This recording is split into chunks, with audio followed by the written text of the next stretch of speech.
Good evening, viewers, and welcome back to our third episode of the new series this year called Being Well and Well-Being.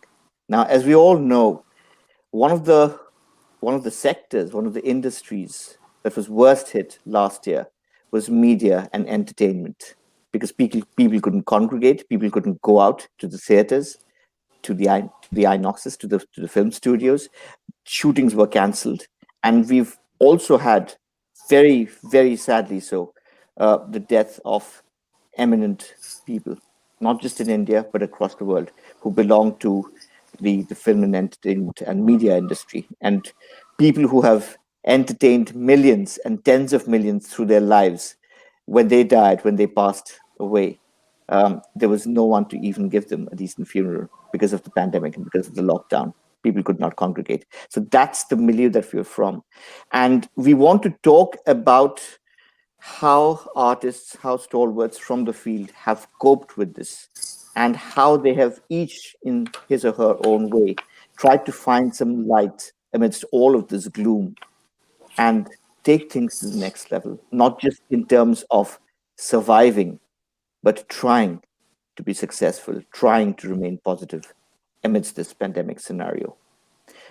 So, with us today, we've got three very eminent and very dearly loved from my perspective, guests with us. First is Barun Chanda, or perhaps Chanda Senior, veteran actor, author, advertising personality. My very dear friend Ramanjit Kaur, who is an internationally award-winning theatre director, actor. She is uh, a, an author in the making, but we'll talk about that maybe in some other discussion. But what she also is, over and above all of this, and not too many people know, is that she's an exceptional educationist. She is a coach. She is a life skills coach. She is a theater instructor and facilitator. And under the aegis of the creative arts, all through the lockdown, they have won absolute wonders for people. And that's something that we want to get into the details during our show. And finally, last but not the least, equally dear, is my friend Vinay Sharma. Now, Vinay obviously has been associated for decades with the Padatik Theatre Group as an actor, as a playwright, as a director.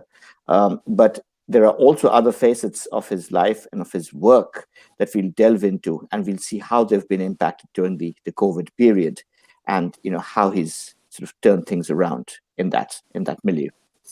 Um, we'll start off with Borun Chanda. So, and essentially, let's start by asking each of you what your personal experience has been of the pandemic. The forced social restriction, not being able to go out, just that, and how that's affected your psyche. So we'll start with you. Start with me.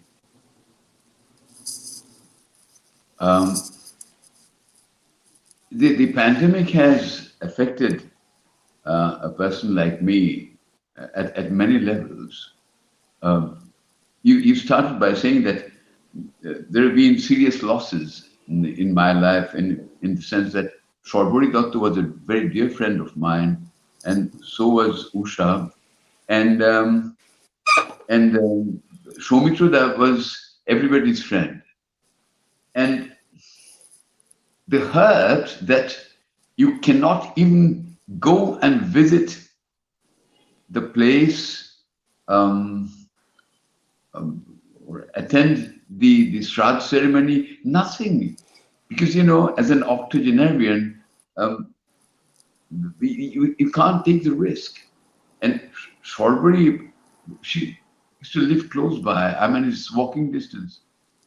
I really couldn't believe that, she was dead next door, and that kind of thing. And it so hurt me. And you feel impotent, that you can't do a damn thing. You're stuck in this cubby hole.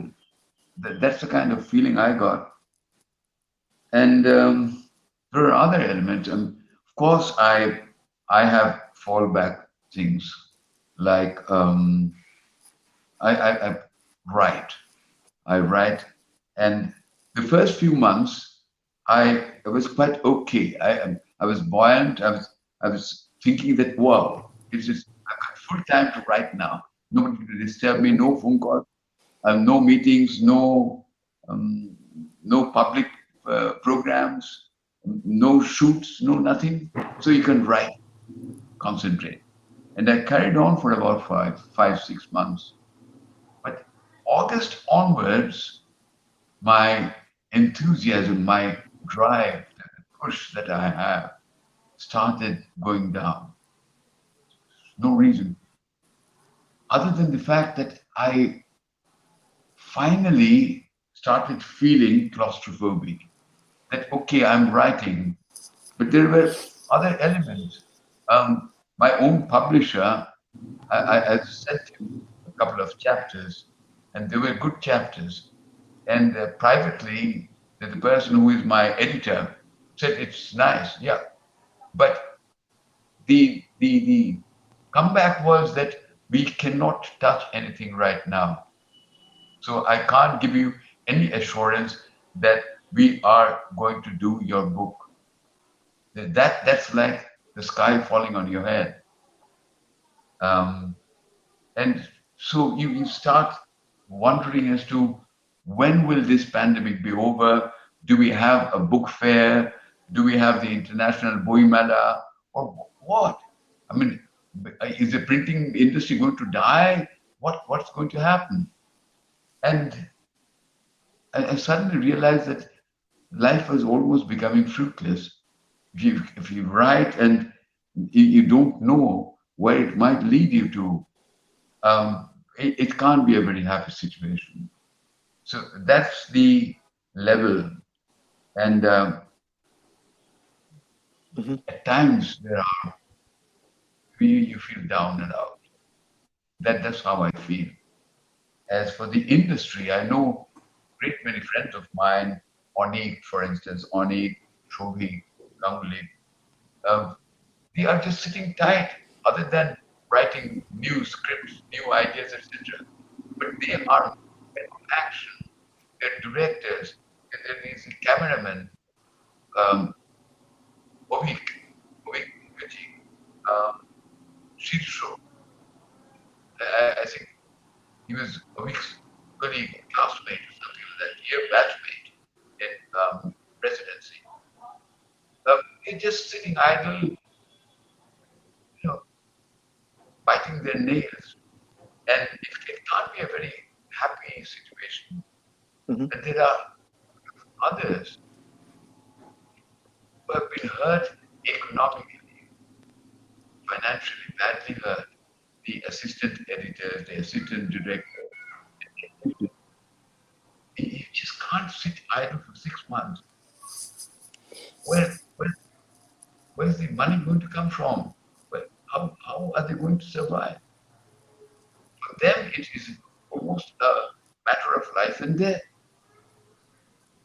So this is the situation that I have faced, that I see around me, the entertainment industry, the movie industry. This is how. Right. Sure. And we'll be back for more questions. Raman, over to you. First, talk to us a little bit about your experience during those early days, because it couldn't have been easy for you either, right? We'll talk about the bounce back, but the lockdown, and none of us knowing for sure if there's going to be another extension of the lockdown and yet another extension of the lockdown, and like pretty much everything coming to a stall in those early weeks, right? Back end of March and April. How was that experience for you personally? Good evening to you, Abhik, and thank you for inviting me. And good evening to all the viewers of Prohor. It's an honor for me to share stage with my very favorite Barunda and Vinay. Um, I would like to be honest, Abhik. Actually, I did not get too much time to pause. Of course, the pandemic hit very badly. It was very scary.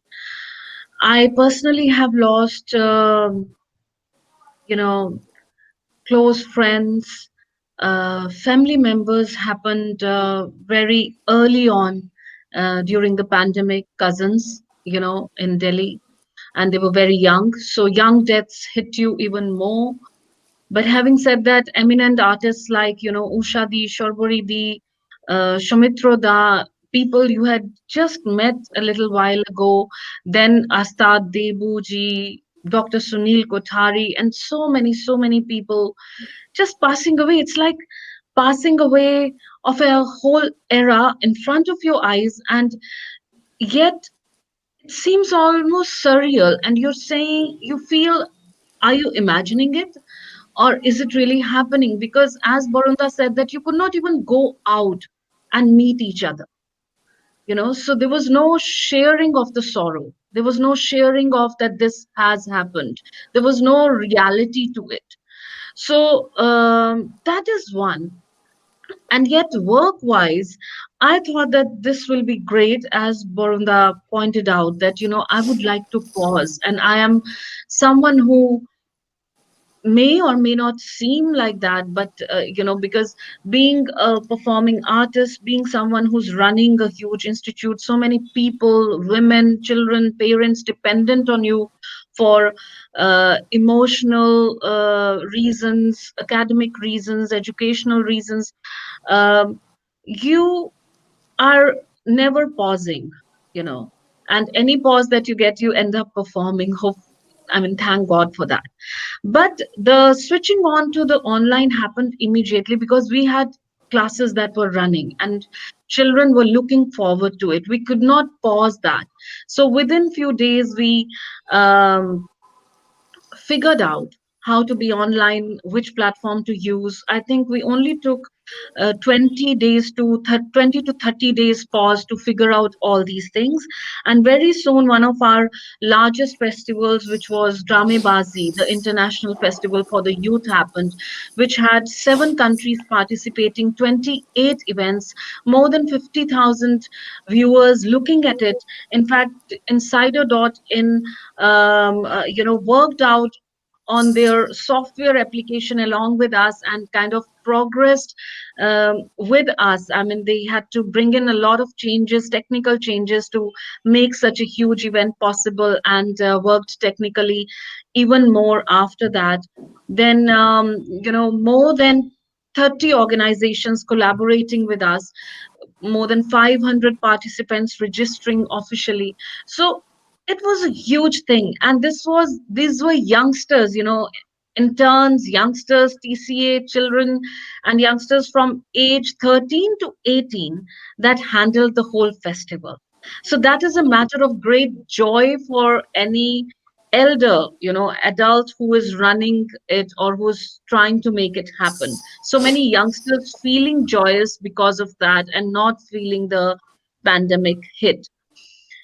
And after that, as you very well know, the Creative Arts Academy, the full on academy was launched, because Creative Arts has been an institute or theater institute for 18 years. And then we launched the Arts Academy. Now we have the theater, music, dance, communication, writing, arts management, and arts at school departments that came into being in September. Then the Pujo Radda and all the events that have carried on, the endless webinars. And then Women Indian Chamber of Commerce and Industry happened to me in July. So all the webinar activities connecting nationally and slowly internationally, the councils coming in. I have not had a time to pause, and honestly, I have barely slept 4 hours for last 11 months every night, because my daughter also has college in America, and I Mhm. both of us work all night, and then we work all night thanks to the American college, and all day thanks to the academy. So we barely slept, but I think because of eh, the traveling not being there, the smoke not being there, and so many things not bogging the body down and fatigue, we managed with 4 hours sleep, and none of us, with God's grace, fell ill. But spiritually, I feel weak. It has really helped me. I think I've really grown a lot spiritually. And I have also realized personally that I'm a solitary being and I love this solitude. So I'm just going to enjoy this space and be in this space as much as I can. So that's how it has been for me. Wonderful, Raman, and that was really heartening. We're going to come back again for another round of questions where we're going to do like a deep dive of how you really launched the academy and how, from a point, because if you go back like maybe even a year where not everything was digitized, not everything was very technologically savvy at TCA. Today there are like huge number of events, right, being watched by people all over the world. That's a transformation in a very, very short time that I want to dwell on, but we'll come back for that. Going on to Vinay, what's your experience been like throughout um, Um, the? it's not that it's been one kind of an experience because there have been different phases to it. Apart from the commonalities that exist with what Barunda said and what Ramanjit has said, of course, the passing away of people that one had known for years, etc. That's of course there, in which all of us have sampled. But one of the earliest experiences was, of course, that of trying to come to terms with what the hell this thing really meant and how long it was going to last. So initially, in fact, it was there was a lot of communication happening between everybody. After all, trying to figure out कि भाई ये कितने दिन रहेगा and whether it's just a 2 week thing and then what is going to happen. So there was that uncertainty. But in that early period, vis-a-vis any kind of oppression, depression, or repression, or any other such thing. Nothing of that sort really happened because you took it as okay, a time to sort of do whatever you have to do, which you cannot do in normal times because you're always busy doing other things. So it was about really organizing and reorganizing things personally as well as with regard to the theater. So, of course, like anybody else, yeah, you go back to writing and reading and introspection. But more than that, slowly the thing that started happening as the reality of what was around us started sinking in to everybody was the consideration of death. And that consideration of death itself, the likelihood of death, and the fact that it was magnified every day with television, the discussions there, and the WhatsApp messages going back and forth, and the different WhatsApp groups that all of us are a part of. I think we must all have experienced that. And within the theatre fraternity that one is a part of, the messages being exchanged there, one was not really talking about or missing the fact of theatre not happening or of us not performing. I think the first 2 months for us really went by in just figuring out what was really happening, and within that space. I think the one thing that I remember talking to everybody about uh, was essentially there is no difference between this time and any other time. It's just that we, in fact, go through our lives thinking that we are immortal, that death is not going to happen. But the fact is that the pandemic just brought home this point that hell, I mean, the next second you may not be there, period. And really, that's the long and short of it. And the more you looked that squarely in the eye, there was, in fact, a sense of, I can only call it not acceptance, but release or liberation from that entire oppression which was around us. For those who could consider it, I also just kept on saying ki you were never sure whether you were going to survive the next second. So at least that part of the oppression can be done away with. Whether you get the virus or you do not get the virus, whether you are going to be ill or you are not going to be ill, these are separate questions altogether. So moving death out of the equation, in fact, became a huge discovery for a certain section of people when we were talking about it.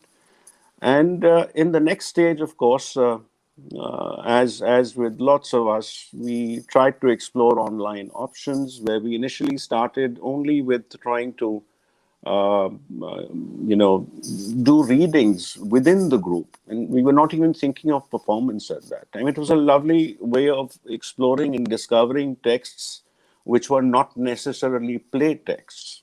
It was a discovery of literature, that the poetry and prose in Hindi and in English, which people were doing themselves. Anybody who could be a part of it was a part of it, and it isn't as if it was a must-do thing.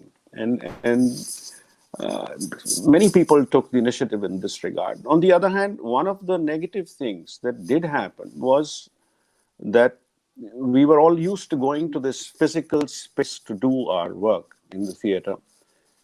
That experience, having been taken away, did slowly, I think, start affecting people as it was bound to. And Hmm. other than that, a decision that we took very early on, in fact, which happened half by chance before the lockdown happened, was that the technical team which worked for us, we have three people really who are the backbone of the theater group technically. Two of them, in fact, had gone just before the lockdown to their native place. And they did obviously were encouraged after that to stay there, even once the lockdown was Hmm. over. They said that there's no point you're coming back at this point Right. of time. So therefore, there was a kind of a there was no sort of possibility of looking at going back to the physical space and reviving theater even in a limited way in terms of an interaction or not doing shows. That happened, that permission came much later in October. But even the fact of just going there and meeting was not really an option. Uh, so that, I think, slowly started telling on the group members to some extent, and which is when then we went into doing some online shows where the mere fact of course, performing in the online space was a huge fillip for the actors. And I think I remember the first online show that happened. I mean, the way that the actors responded, that, oh my god, I mean, it's only after having done the performance that we realize what a difference it's made. I mean, the way that they were speaking and the joy on their face, trust me, I don't think I've seen that kind of joy in normal times, because you're so caught up in doing what you're doing and you take it for granted, and suddenly it had been snatched away. And when you were able to do your thing for an audience, it was a completely different experience. These are So, some facets of what happened. Yeah. so what you're saying is, just coming back to, routine, mundane, even normal kind of stuff Yeah. began Yeah. to Yeah. feel Yeah. incredibly special, began to feel, and, Yes, people it would was have this magnified. huge sense of euphoria saying, oh, this is great. This is another performance, Yes, etc. Right? Yeah. So, absolutely. Vinay, we're going to be Absolutely. back again for more questions because I want to talk to you also about some of the other work that you've been doing during this time, not just the theater going digital and not just doing online shows and the technological sort of challenges or thrills of that, but also things like your writing projects, also things like recording audiobooks, if you want to talk about that. So we want to talk about this again in detail for the next round. um, in the meantime, we'll go back to Mr. Chandu and ask him that, you know how did you occupy yourself, how did you engage yourself gainfully during this time? Because I personally know, and then I stopped keeping account, because I personally know of at least half a dozen offers that came to you in the last 6 to 9 months, last 6 months, ever since we were in the sort of unlock period, various stages of unlock, which you've had to turn down, and thankfully so, from a health standpoint. So, what is it that you've done during this period, and what are the projects that you're currently working on? Work-wise, what has happened is has been of two kinds. Um, there were some of the projects where sort of, kind of had been kind of locked. And it was just a matter of time that, March or April, we were about to start shooting. And that got stalled. And the second kind of loss was offers coming from Bombay for ad films, but it meant that one had to go there and stay there for a while and do the shooting, which I was not in a position to do. I didn't think it was safe enough, though they kept on saying that we are observing all the safety norms, blah blah blah blah blah. But there it is, really. I thought it was whether to be a little less affluent than be alive, I suppose. But what kind of life, I really don't know. It hasn't been fun. Of course, what I've done is I've done a little bit of audio stuff. Very recently, I did a poetry reading. That again is audible kind of thing. The organization is called Storytell, and I did it for a Bengali program, Remember Mitro, Sahitya Academy Award winner, Sagar Theke Phera Bole, a book of poems in Bengali, which I did a reading. But my God, I mean, it was like a sci-fi, film kind of thing. Everybody wore PPEs and that kind of thing, and virtually sort of you In the recording studio, you mean? mask before the recording. So EP is in the studio, right? That's right. And I made sure that it was fumigated, etc., etc. The seat, the mic, everything. And I was made to go through a place where you had this steam coming down, and I thought, my God, is it Germany or what? Second War. You felt eerie, the smoke coming down from you from above. And I was assured, no, you won't pop. This is just for your own safety. And I came out, and the same thing happened when you go out. So that's how you manage. But well, that's the only thing that's positive. And now I would like to imagine that from Feb, there are some talks which are sort of on the stage of being finalized. And I've said a kind of yes, a qualified yes. If you meet my requirements, which means anyone who is in this unit where I'm shooting will have to carry a COVID negative certificate, including mine. And then I'm on, which means the director, the assistant director, the cameraman, the assistant cameraman, anyone who is associated with this shooting, the makeup man, he is going to come very close to me. My co-actor might come very close to me. I have to, and they have agreed willingly because this is the way. And there have been exceptions, especially the serials for the television industry. They have not observed, and they have paid through their nose. Projects have got stalled. One particular project, Bengali project, 19 of them got infected. That's pretty serious. And they sort of tell me that, this is a catch-22 situation. If we start the shooting, we are getting infection. If we don't start shooting, we're going to starve to death. Exactly. And I remember, but this is the bizarre thing, right? At a time when testing was rampant and really not very expensive. I remember at least one particular set of shoots that had progressed and then you finally cancelled. That was in the autumn last year because they would not have everyone undergo a test and have a certificate, which is bizarre. And I I mean, put my foot down and said that I will not have. I think I turned it down just 3 days or 4 days before final shooting. I said, you promised that you will carry the negative certificates, and now you say that it won't work. We'll take all other precautions, but not this. I said, no go, no go. hmm hmm right.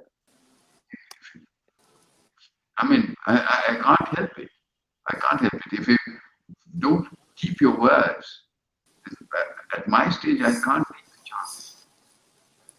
So Absolutely. probably come February, I might be doing a few films, short films, where thankfully you don't have a full unit of 55 people or something like that. That again is something which terrifies you. So that Yep.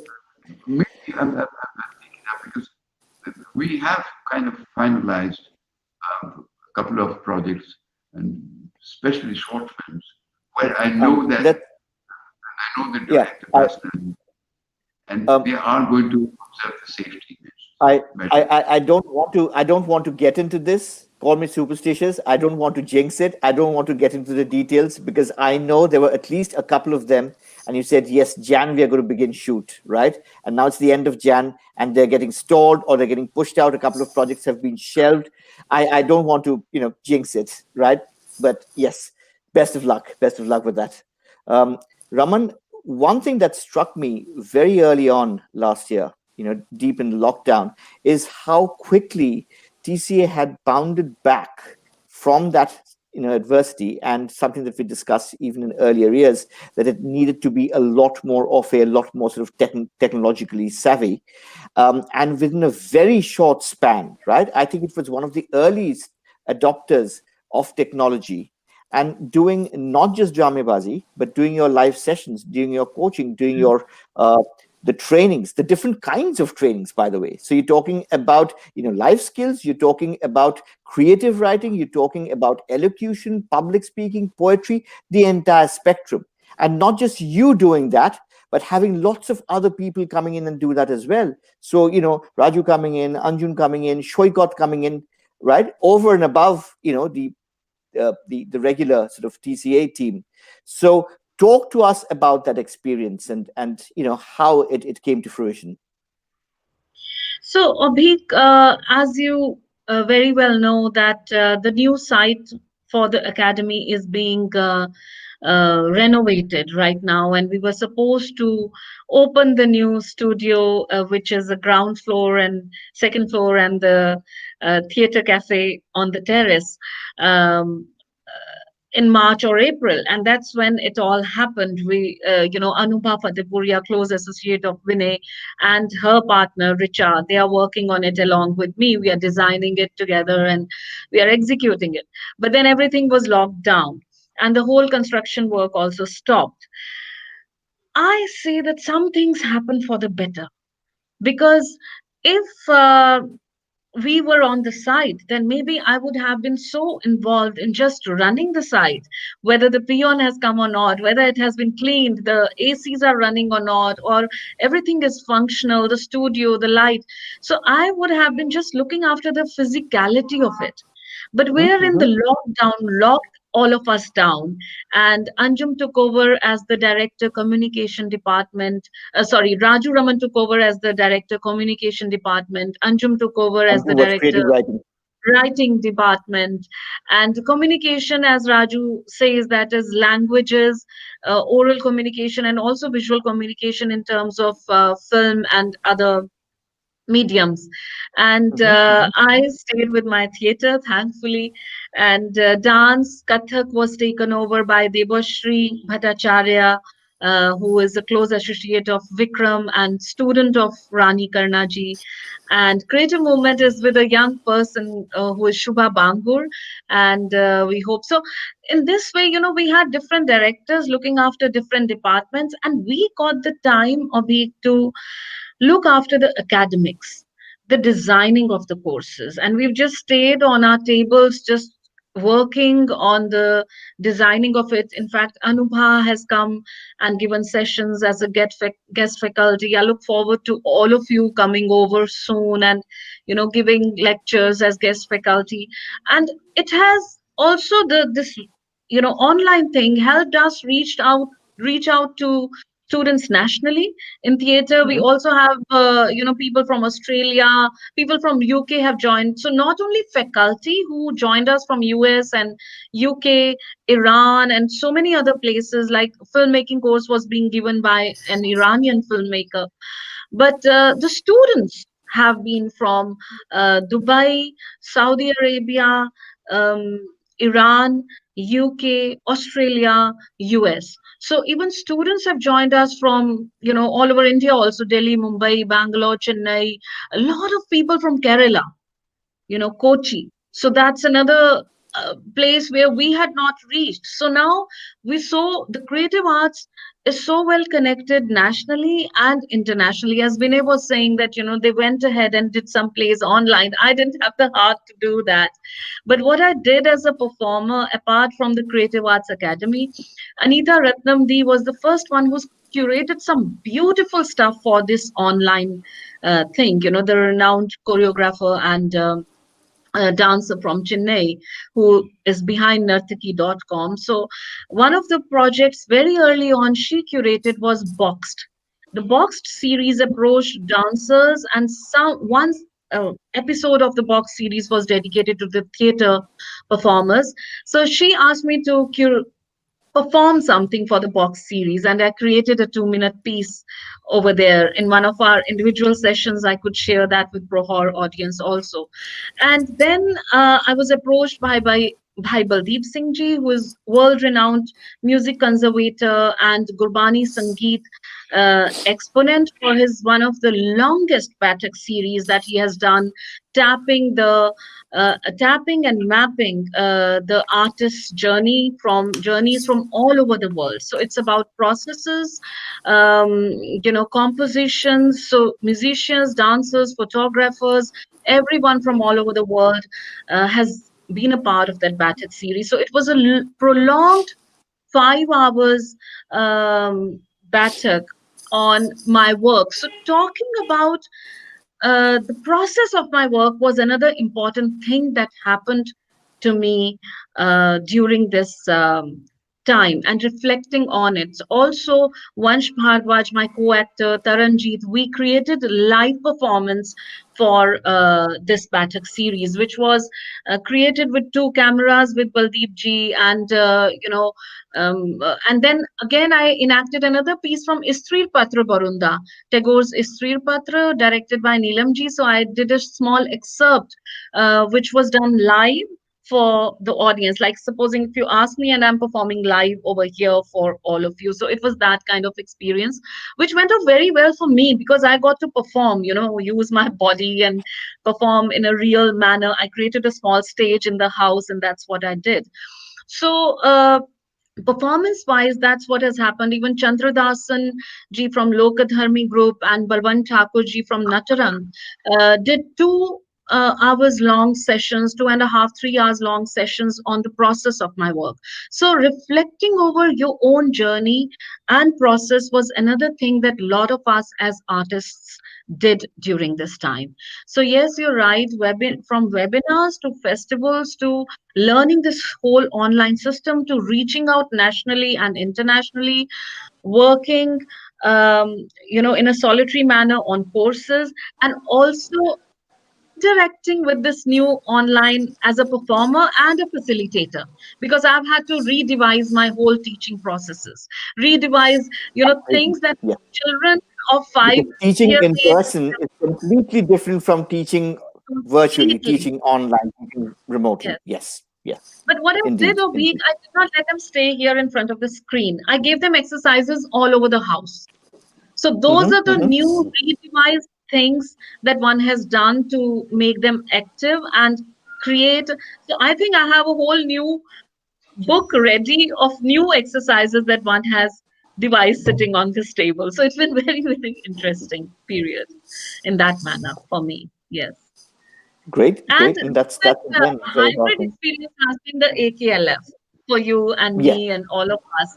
That, actually experiencing that what is this hybrid that we've been talking about? Because a lot of my webinars that I curated, even for Jairangam Festival, talked about the hybrid space. Vinay has been a part of few webinars where we've all talked about hybrid spaces. So I personally got to experience it during AKLF, where two of us were on Yeah. the stage and two were on the screen. So it was quite Mm-hmm. something to reach out to people and also have a small audience with, all the safety measures.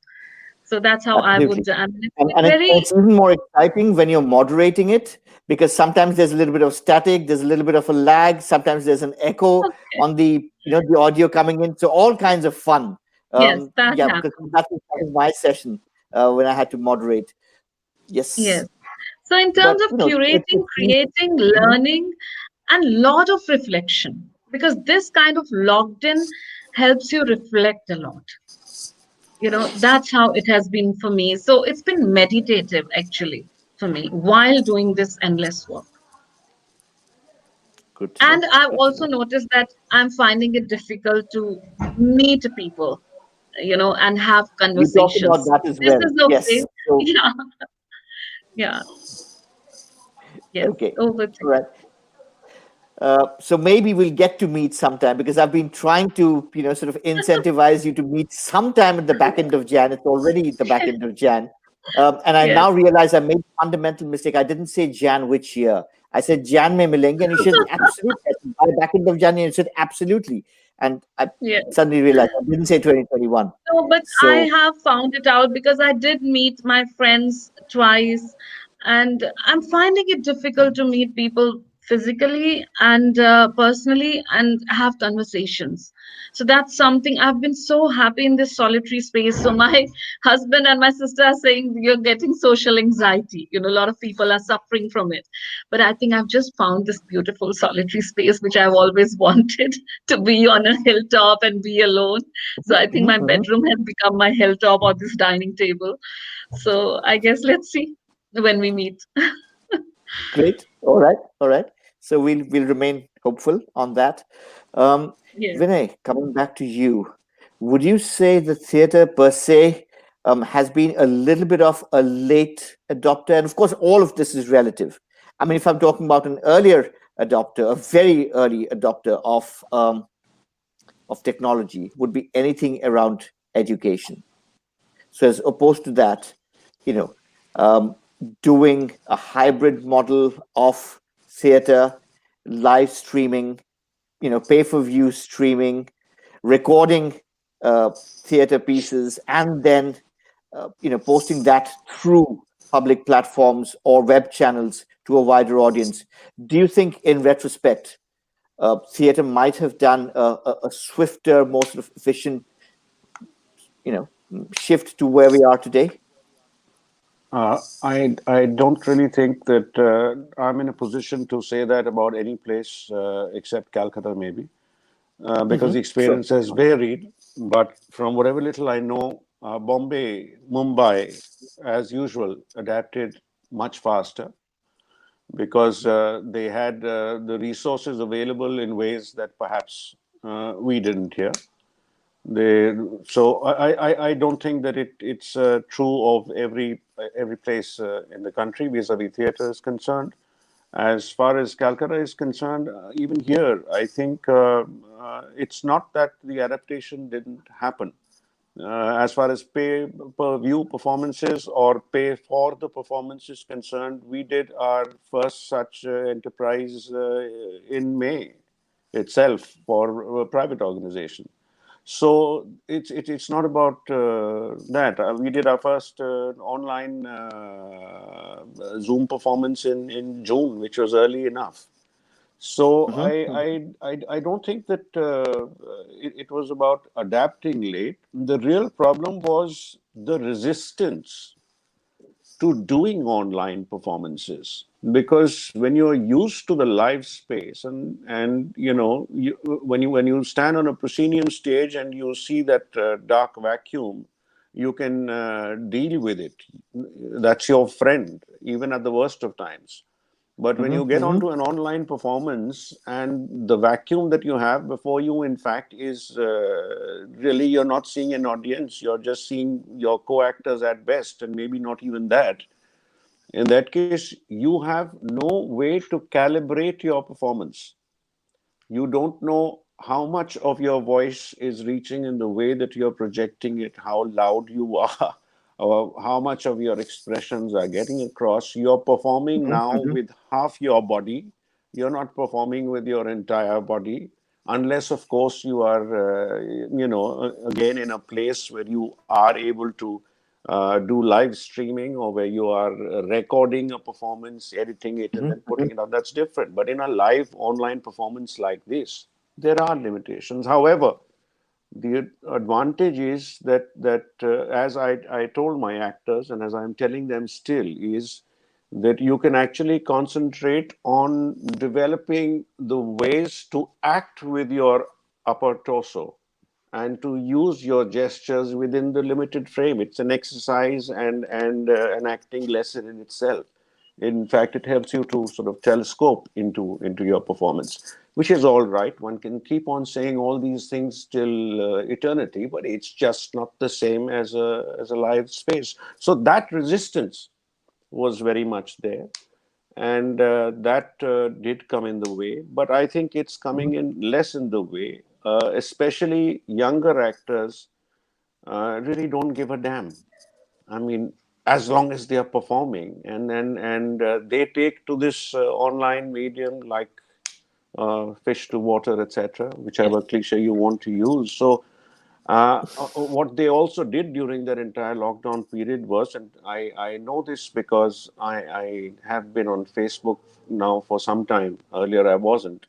But the number of kids putting their auditions on Facebook, it was wonderful. I mean, they're sitting around doing nothing, and they suddenly Mm-hmm. Mm-hmm. manufacture a 3 minute performance of their own, or a 2 minute thing, and it's out there on Facebook. And I discovered facets of these actors through those 2 minute videos on Facebook, which I hadn't on the floor in the live space, because over there they were always focused on trying to give me as a director what I was looking for, or what the play demanded. In these completely freewheeling, no holds barred videos, they were exploring themselves on their own. And I think that was a beautiful thing that happened, because that learning process cannot be substituted for in the live space.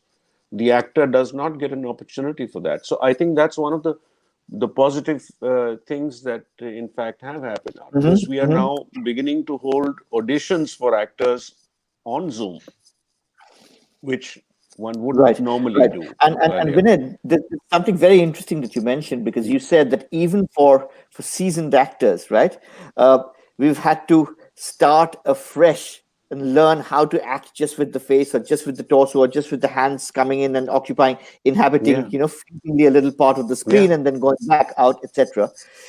Talk to us about Mm. something even more endemic, and that's, the intrinsic capabilities of hope, of optimism, of positivity, above all possibly of resilience and grit. Because without that, how would we go over, how would we, transcend the current problems?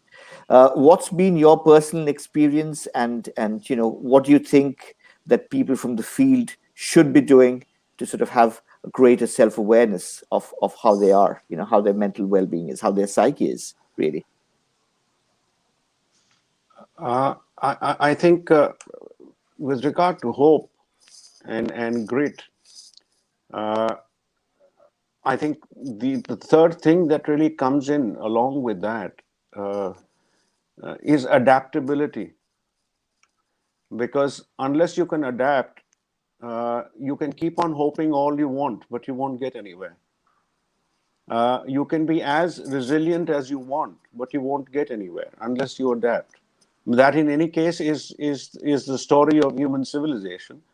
And as an actor, the advantage in the theater or in the performing arts anywhere that we have is Mm-hmm. that we are um, forced from the beginning, if we are in a good space, to learn the art of improvisation.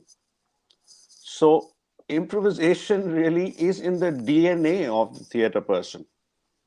And with that being in your DNA, adaptation is something that you're geared for. So, in many ways, I think that the way to engender hope that we found in the theater as we were working came to us from that intrinsic element in our DNA, because we were willing ultimately to adapt. We were willing ultimately to be resilient so that we could adapt. Because if you are not resilient, in that case, you just cannot cope with what adaptation requires. So, the grit that it required, since you mentioned that wonderful word grit, grit is something that an actor, by dint of his trade, learns when he has to knock his head against the wall again and again, as he's being told that he's not getting it. So, to go through that grind of not getting it is something Mm-hmm. that an actor has to deal with very early on, and then perhaps for the rest of his life. So, in many ways, which are not necessarily linked to our experience of grit in life, or our experience of resilience in life out there, we are facing that within the limited space of our work where we are encountering this. Similarly, the fact of encountering emotional upheavals, for instance, is something that an actor has to do off and on, pretty Mm-hmm. often, when they are dealing with their characterizations. With the After all, character. that's the that's that's a blood that flows in the veins of their performance more often than not. So all this, in fact, somehow I think for a performing artist makes him ideal an ideal mechanism to sort of try and explore the limits of resilience or grit. Mm-hmm. Mm-hmm. And definitely, therefore, the hope that we found so far during the course of this period comes somewhere from that, but not in an organized way. You don't talk of hope necessarily.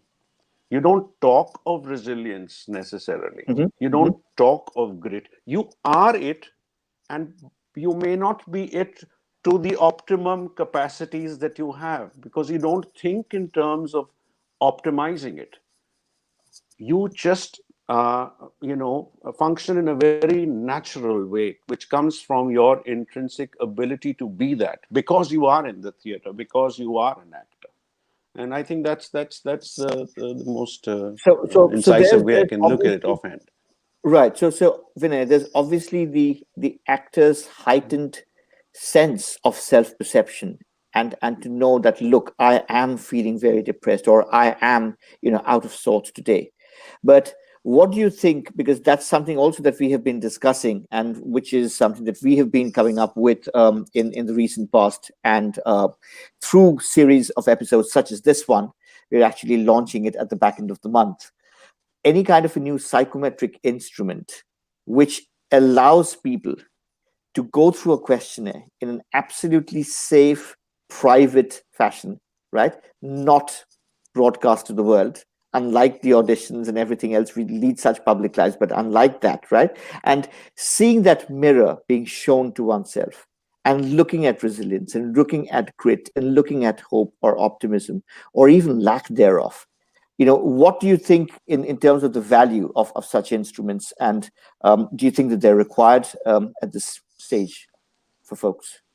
Uh, I'd say that such instruments can be of great use, uh, but there are a few aspects of it which come readily to mind. Number one, I think they'd be of great use at an institutional level if they were done institutionally. So, for instance, let's say the NSD, or perhaps even a zonal cultural center in a region.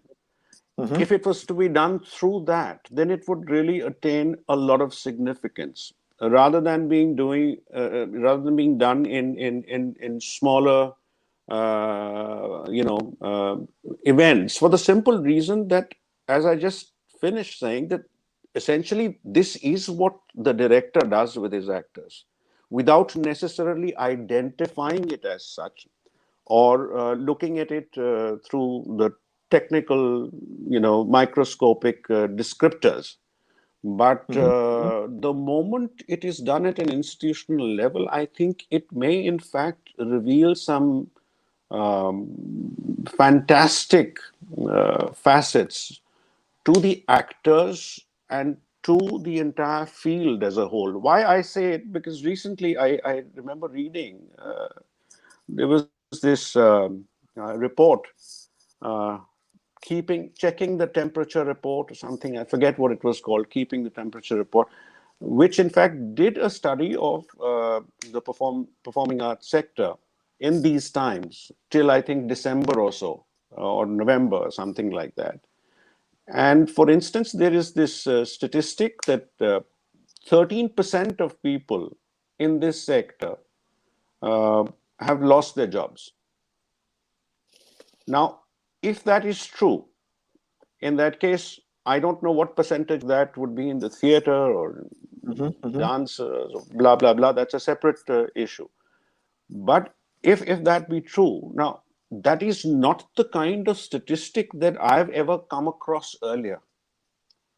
I don't think there are any studies to do with the theater in terms of how actors or the technical crew or the directors are actually affected psychologically, emotionally, or in any other such, with any other such metric or parameter.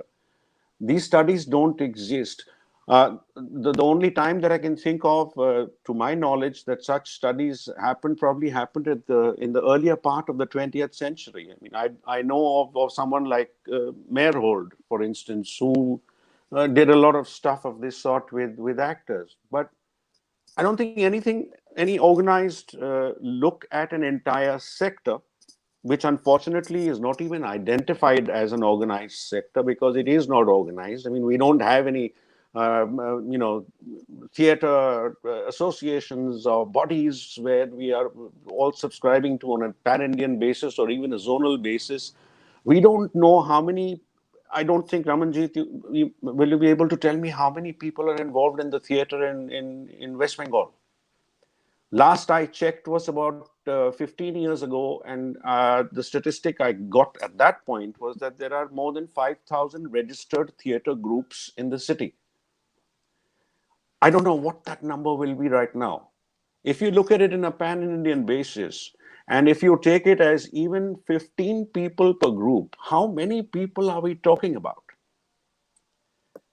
So, Mm-hmm. the kind of psychometric studies that you're talking about, I think, need to be thought of at that scale for them to have actual enduring relevance and significance. And that's a tall order because such organization doesn't exist. But I think if a beginning needs to be made in that regard, of course, it can be done in a small way. But it could take years then. Absolutely, Yeah. absolutely. I mean, here's to beginnings, right? Because as you said, you have to start that. You really need to have Yeah. a pan sort of cohort scale of in terms of a Yeah. rollout to get the entire picture. But you have to start somewhere, Yeah. right? Yeah. And Yeah. Yeah. Yeah. hopefully this is one of the first sort of stepping stones in that direction. Um, Ramanjit, we had talked about this, and I was planning to have separate conversations with you in any case around if or whether you would like to use some instrument like this, which has an entire gamut of things, all the way from hope, gratitude, optimism, positivity, resilience, grit, etc., things like perseverance, things like appreciation of beauty and aesthetics, things like openness, curiosity, and I think all of these are quite intrinsic to any creative person, not just an actor or a director, but any creative person's kind of psychological milieu. What do you think are the prospects of something like this, and how important is it for people from the field or people who are studying in this practice, in this discipline, to be aware and to maybe use instruments like this? First, just going back a little bit in terms of resilience, hope, and adaptability, Vinay pointed out. In terms of adaptability, I would say that a lot of us, the dancers and actors, also use the whole body. As I said, that like when Vansh and I performed live, we were a little away because the cameras that Bhai Baldeep Singh ji was using was e-cam, and it could capture, it capture it very well through Skype. When we created stage kind of space in our own. He was in Chandigarh, I was in Kolkata, and then Taran performed something. Taranjeet performed something from Mumbai. So there were kind of combinations also that we did. So there was one thing like this, and there was something beautiful, Vinay, that happened, that I had missed your camera obscurus for the longest period, and then I watched it when you guys released it on Book My Show or something. I said, okay, Mm, finally I'm sitting here. But it wasn't the same, because I remember watching your earlier plays in mm, Padatik. I said, but at least I got to watch it, because every time the dates were mm, clashing. And then the adaptability of box series, where I performed under my dining table, and it was recorded by my 19-year-old and 9-year-old with three cameras. So they got to film it and then send it to Anita Ratnam, mm, both the daughters. So there's been a lot of interactions even at the Creative Arts Academy. The children have performed with, full body or recorded things in performed theatrically but recorded on the phone, where you could use the house but performed as a theater actor. But of course, the whole sharing of the energy, that thread that the audience and the actor feels in theater, has not been there. But because of these experiments and never say die kind of attitude that Vinay talked about, we have this inbuilt in our DNA, because we kind of hold a mirror. We are not only observing the world, but we are mhm. also holding the mirror most of the time as an actor, because that's where we take our feed from. We feed on that, and Yeah. that's what we produce again back, or some kind of resemblance of what we have experienced or felt. So our antennas are always very heightened, and that's why we are called emotional people, because all kinds of antennas are always very heightened. And hence, coming back to this beautiful startup that you shared with us, Nuva, and I saw the slide in the beginning of this, Mhm. um, program that we are having today.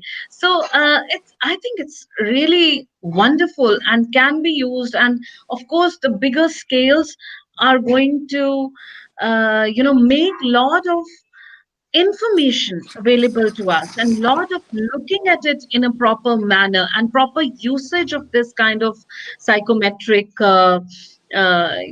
study, and initiation and interaction, bring forward many layers of, whether it's HR, or psychology is, psychological analysis, mental health, personal Mhm. relationships, emotional intelligence, a lot of things uh, coming being talked about. So from adaptability to having these kind of webinars where we've actually talked about mental health and a lot of other stuff, we Mhm. now come to startups like Novo. So even a academy like ours, which will have very small numbers in each department because it's personalized training, but looking at that arts at school project, I think it will be amazing for teachers, not only actors. Arts at school, the first phase is beginning with training, um, for trainers. So if we are going to collaborate with so many, hundreds of schools, hopefully eventually, in the same way, a project like Nuvo, where you put everything together and work together towards what has happened to people, what are they going through, and first we put forward those questions and then we look at training. So it's the whole interaction and growth and development becomes multi-layered. So I mean, your direct question was that would I like to use it? Yes, definitely. And in many different kinds of ways, you know I don't Mhm. know, now that Vinay puts a question in terms of that, smaller scale, what kind of impact or Insights you would, importance. and yes, you Yeah. would get. But why not? I mean, only once we go through it, or we We see the you experience, know would we understand? yeah, would we understand, because that's where we are, all of us, in all our experiments, that we take that one tiny step and see what happens, and then grow further, and then adapt further, and then grow further. So that's how I look at it. Absolutely. Um, so I realize we've gone over time, but I'm going to crave your indulgence for a while longer because I would be disrespecting the wishes of the live audience. So I was tapping on a little bit, right? So you might have heard the tapping or the clicking of my QWERTY. What the online team, the technical team, tells me as this is that the live reach is already way past 6,800. So that's how many people are watching this live, and of course later on that magnifies, as we know. So I just wanted to call that out. And I also, the technical team is saying, Avigda, start wrapping this up because there are so many questions. You have to take a few of them. So let me, without further ado, start. And Mr. Chondo has been waiting for a while, so I'll pose the first one to him. Let's look at Chondok's question, which says, "For people belonging to the creative arts, a mind without activities." Yes, I'll just read this out. "For people belonging to the creative arts, a mind without activities often becomes a host for depression." And I think that's a truism. What solutions can one offer to keep their mind active during the semi-quarantine period? Mr. Chanda, why don't you take a stab at this? Because you talked about how you had to let so many offers go, and then again, beyond the point, even the writing started to sort of stall, right? And that is where this kind of a situation does tend to occur. What was your personal experience? How did you cope with it?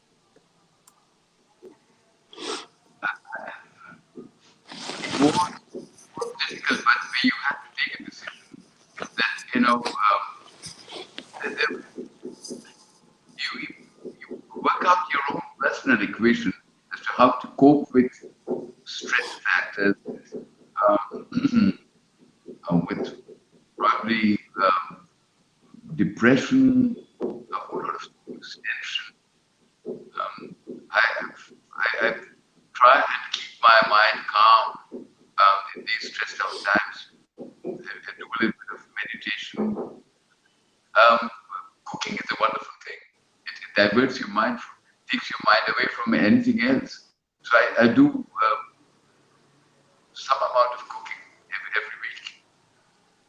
Mhm. That's Absolutely. that. You have to find your own way of staying on, swimming. You just can't go down. You're right. Absolutely. Just step back from where you're sitting because otherwise your forehead's getting covered. Oh Yes, yeah, just right. yeah, you've got to step back. Right. So meditation definitely. I would agree wholeheartedly because it's helped me tremendously. Cooking I wouldn't necessarily know, but eating I can attest to. That gives you huge doses of. I'm not even sure oxytocin, dopamine, etc. Raman, you had something to add.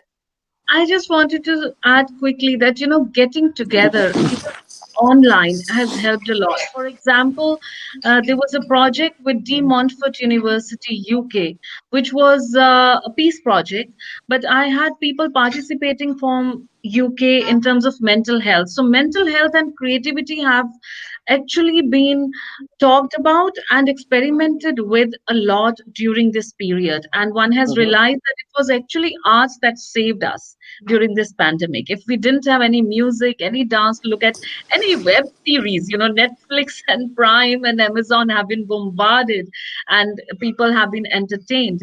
And also together over here, when we created, so this where people when people from De Montfort University and all over UK collected here and we talked about mental health, people had issues, but by the end of the workshop, a few days where they were performing, it really healed them. So it was an actual experience that I had working with a handful of people. And then many experiments like this continued. So what I said that, if Chandok has asked this, I would say, as Borunda said, that don't let yourself drown. Reach out. Reach out to co-artists, reach out to people like even this kind of initiative by Prohor, that people who are doing things and together we can all swim together and sail through these difficult times, because times have not become easy. In fact, they are becoming more difficult right now because the hybrid situation is even more confusing. Do I go Yes. out? How much do I work? How do I work? What am I going to do? Others are working, I'm not working. So they're like endless questions that everyone is facing. And Mhm. I would say that let's reach out to each other to find the answers together so that none of us end up drowning. That's the worst thing that can happen.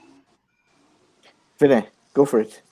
Yeah, just one thing to add to what's been said so far, which is that since Chandok, since you realize that you can become a host for depression, I think the first step to be taken is to try actively to become a host for expression, and for that you need nobody else. You need pen and paper, or you need your laptop, or you need whatever device you want to write on. Every time that you feel something depressive, write it down so that you can look at it the next day or the same night or whenever, and write something in response to that, and keep on writing something in response to that, because it's not necessary you're always going to find other people to speak with, and it's not always possible necessarily that you will want to speak to them about these things that you're writing. So first of all, speak to yourself and try and figure out why you're saying what you're saying. And perhaps in 10 days or the 11th day, you'll reach a point where you might just be saying, hey, listen, this is not me. That's it. Mhm. Maybe I add my 2 pence. This is the wisdom of other people and not my own. So let me first sort of qualify that. This comes from the framework of Martin Seligman, who is called the father of positive psychology, right?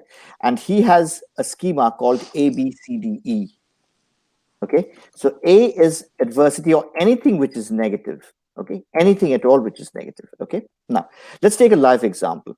So let's say I wasn't on this show talking to you, and I was trying to call Ramanjit or trying to call Vinay because I want to work with them on a project. Okay, and I've called them once and they've disconnected. After half an hour, I'm calling again, and this time it goes into voicemail, right? And I hear the ringtone is now COVID, can you hear me? Whatever, etc. Right? And I listen to that entire thing.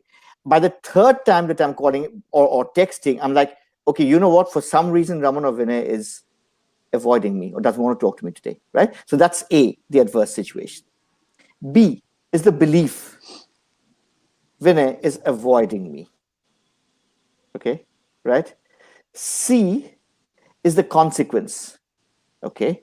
So I'm not going to be able to work with Vinay. D is disputation. That's when you say time out psychologically, take a step back and hang on. What is it that Vinay said? After 7 p.m., it's impossible for me, particularly if it's a weekend or something like that, right? So, and then from the disputation, the most difficult part is energizing, right? Where I believe positively that I am going to be working with Vinay and Raman. And I say, I'm going to leave a WhatsApp message. I'm not going to lose my cool. I'm not going to have what is called an amygdala hijack. right? I'm not going to flip. They're not going to call back today, they'll call back tomorrow. They're not able to, respond today, they'll respond tomorrow. And we will go forward. So that's ABCDE for you. All right. Okay. The next question that we'll take up is Shownox. Do you think the pandemic has spawned a different kind of creativity? Yeah. So I'll read the question out again. We've kind of talked about this, new types of acting, new types of skills, and just in this frame. But I think this is an even deeper question. A different level of creativity, or a broader span of creativity.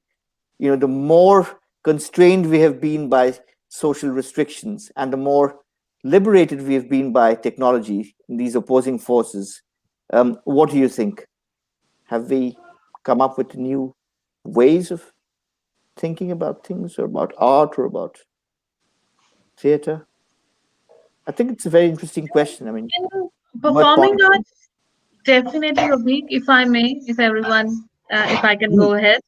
Yeah. please. So in performing arts, definitely, I was talking to Kwasar from QTP, and we also had a webinar, curated at Jerangam Festival, that um, how people have really come up with some very interesting hybrid stuff. In Dramebazi itself, this was a group of youngsters who created Frankenstein so amazingly on Zoom. And as Vinay said, that these youngsters have taken it as fish would take to water. They are Mhm. definitely much more at it, and the way they have used the technology to, I mean, this Frankenstein was one of the best productions that I saw. And these were, you know ch- youngsters from age 15 to 20. That production for me stands out in terms of, Zoom kind of production. It was crazy the way they used lighting, the way they used the Mhm. whole changing and everything. It was a Zoom production, but it was, I sat like this, you know. So, I mean, it was quite something, that how did they do it? How did they even think? How did they manage all this stuff? And it was happening there. So, in a similar manner, a lot of people have actually, created this very hybrid situation. Also, what we were discussing at Contagion, done by Pickle Factory, Vikram Iyengar, that, lot of um, where, the performance and the filmmaker, the theater performer and the filmmaker have come together. And that affair, Mhm. or as Vikram pointed out, that arts were never monogamous, they were always polygamy. So now theater and film are actually, they're having an affair, but it's going to be a marriage very soon, because we're going to work together. We're not going to leave this. So things that started now are only going to go forward, because it has brought up so many interesting ways of working. So recently, my own photographer friend Rajesh Gupta, who some of us may know as, Mhm. does some amazing photography. He and I did a piece on my terrace. So it was a photographer, DOP, collaborating with a theater performer, but in terms of camera. But when you see it finally, it's a theater performance. It wasn't done in a cinematic way, the way an actor in a film would work. So these kind of affairs and marriages have happened during this pandemic times, different art forms coming together. Exactly. Right. So Vinay, I've got, and of course, Raman, you can pitch in as well. I've got the next question coming up, which is from Shikha Chakraborty. How can theater help people deal with this new reality? Not this one, the other one. Mhm. It's called How Can Theater, yes, help people Yeah. deal with this new reality? Or can it Uh, really come to terms with it? uh, I think uh, I think as far as dealing with this new reality is concerned, what the theater can do, it can do only if you are in the theater, first of all. Because if you're talking about it affecting you individually, if you're talking about it affecting you as an audience member in general, in that case, theater in any case has all along since the beginning helped people to deal with new realities. because it has taken those new realities sometimes before they manifest themselves and put Hmm. them together in terms of a story which it started telling. And when theater tells you stories, it definitely helps you to deal with realities past or new. But if you want individual change for yourself in terms of dealing with this new reality through the theater, via the theater, in that case, if you were to be a part of any such community, of theater workers or theater watchers.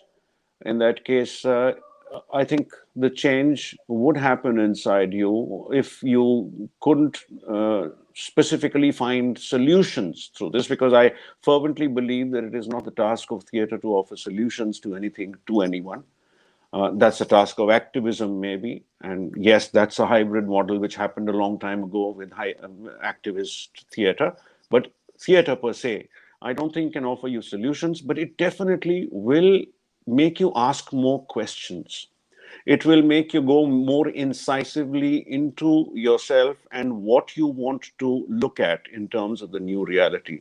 It will make you look at new facets of the new reality which you may not have seen thus far, and to look at it in positive ways, not only in negative ways. Because it is also true that in the last year, in fact, there are Sorry, many, many, many positive things. my battery is going. Okay, your Okay. battery is conking off. Okay, and we are. So why don't we do this? We've actually gone. Vinay, just complete your point. Yeah, yeah. Yeah. I'll just complete that. In fact, Yes. there are many, many, many positive things that have happened on a global scale as well as on smaller scales. And let's look at the greatest of them all. That it's for the first time in the history of mankind that vaccines have been discovered, generated, and marketed in such a short time span. So, dealing with the new reality is demonstrably there. The ways exist. If you go for it, theater can definitely be of some small help in that regard. Right. Exactly. We've actually gone way over time, almost half an hour over time, and I was thinking, okay, um, so why don't we end the session? We'll go back to Barun Chanda, just for some final words on the session, on the theme, and anything that you want to tell the audience. Me? Um,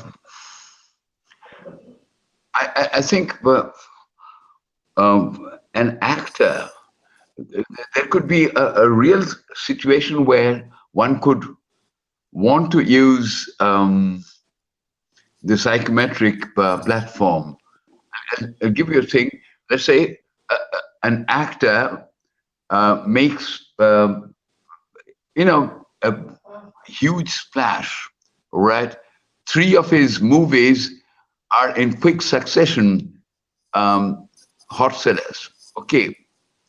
And then the fourth and fifth and the sixth just go down like that.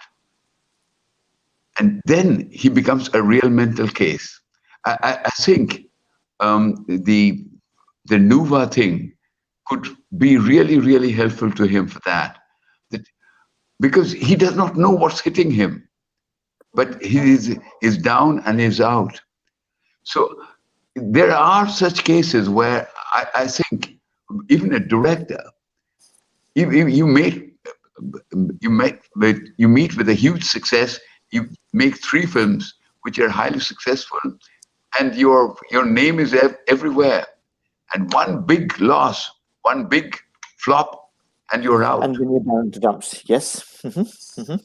It's So that's quite. there, I think the Nova study or the platform can be very, very helpful, I think, in the sense that it helps you analyze, to my mind, that what is going wrong with you.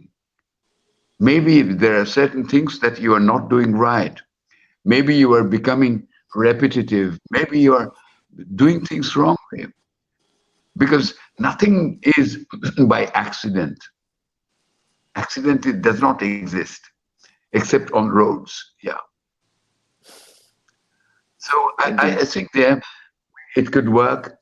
It could work in educational institutions. I've been with in contact with colleges and with schools, and every school or college worth its ilk has a one or two counselors just to cope up with the pressure of the studies, parents are pressures. You must stand. You must be the first person, the first student. You must be the first boy, the first girl, or something like that.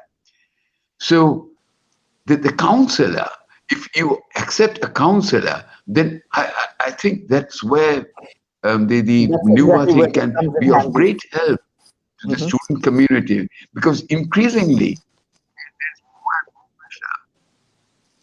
Indeed, indeed. there is more and So more pressure in the educational institutions.